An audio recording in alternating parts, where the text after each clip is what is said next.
saying, and in response to Brian's comment about maybe how we're privileged to have an understanding of what the atonement means, versus maybe other people never even get that opportunity. I think that is accurate, that people don't get the opportunity to educate themselves scripturally, like we did. However, there's something in the 12 steps of Alcoholics Anonymous that comes to mind.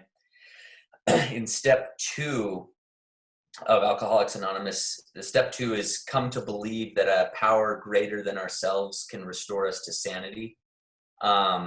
Alcoholics have a unique problem, as well as any other type of addict, with the fact that they themselves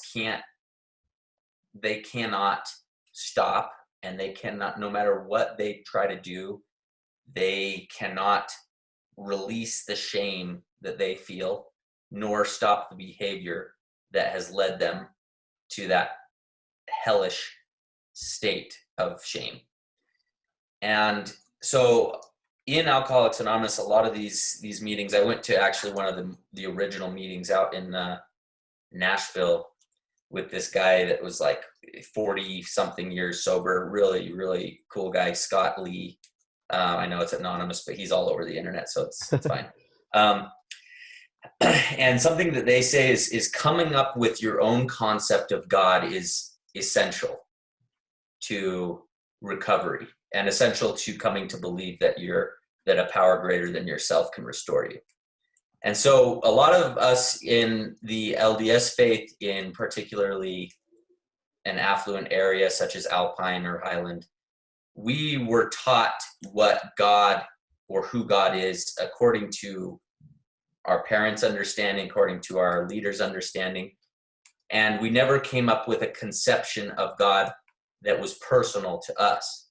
And so when people say, well, yeah, I just didn't understand who God was, I don't think they're lying per se, because, I mean, I don't, obviously they're not lying, but I also don't think it's difficult to come to an understanding of God that is personal to you, that also works, that makes you feel loved.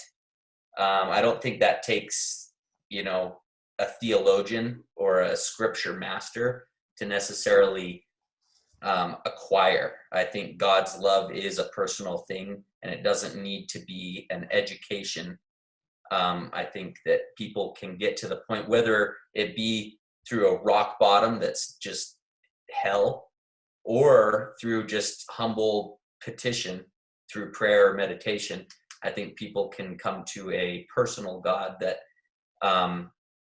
in the LDS Church we would consider the atonement of Jesus Christ. And that's kind of the direction I was going to take. I mean, just with your question, Brian, I think there were two interesting presuppositions that, may not, be an accurate understanding of what's going on with the people who say these things, in the sense that just because maybe people have 10,000 hours of exposure does not require them to know these things, right? Like that if you're looking at somebody only being able to speak if they have adequately leveraged a certain amount of conceptual hours of study, I don't think that makes them an expert just from exposure. And I think Spencer illustrated that. But when somebody says that they just didn't have an understanding of the atonement, maybe they are, and maybe some of them are believing that because of their scholarly study that has granted them the understanding that they feel enables them to have that perspective. But I mean, when I say that, I'm definitely not saying like I read enough scriptures and I memorized enough passages and I studied this topic in such depth that I have come out of it as somebody who, through the paper and my mind, have been able to build this adequate profile of God. I think we can also look specifically at the Book of Mormon for a couple of examples. I know that's, again, unsteady ground for a mutual conversation, but I only want to use it as a reference for the church's core doctrines, making an allowance for a variety of expertise as far as concepts go in being able to come to Jesus. So we can look at the example of Enos, who was the son of a prophet. We don't know how much he knew about God, but he wasn't really doing the right things according to what he had been taught. He recalled some things that his father had taught about Jesus when he felt a form of guilt or shame for his past actions, and subsequently prayed to God and came to know Jesus and build an unbreakable faith, he says.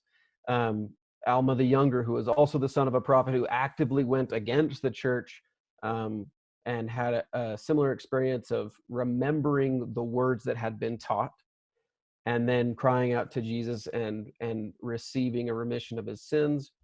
And then interestingly enough, we have an example of a certain king, Lamoni, who was considered somebody who had hardly any conception of the God that the Nephites knew, only knew of a God as a, quote, great spirit, who also, in a very short amount of time of exposure, decided to cry out to this Jesus that this person was talking about, and was subsequently experienced a change or a remission of sins that impacted him to the end of his life, as recorded in the Book of Mormon. So again, I don't think that it's conceptual knowledge alone that brings us to an understanding of the atonement that's effective in bringing peace to past mistakes.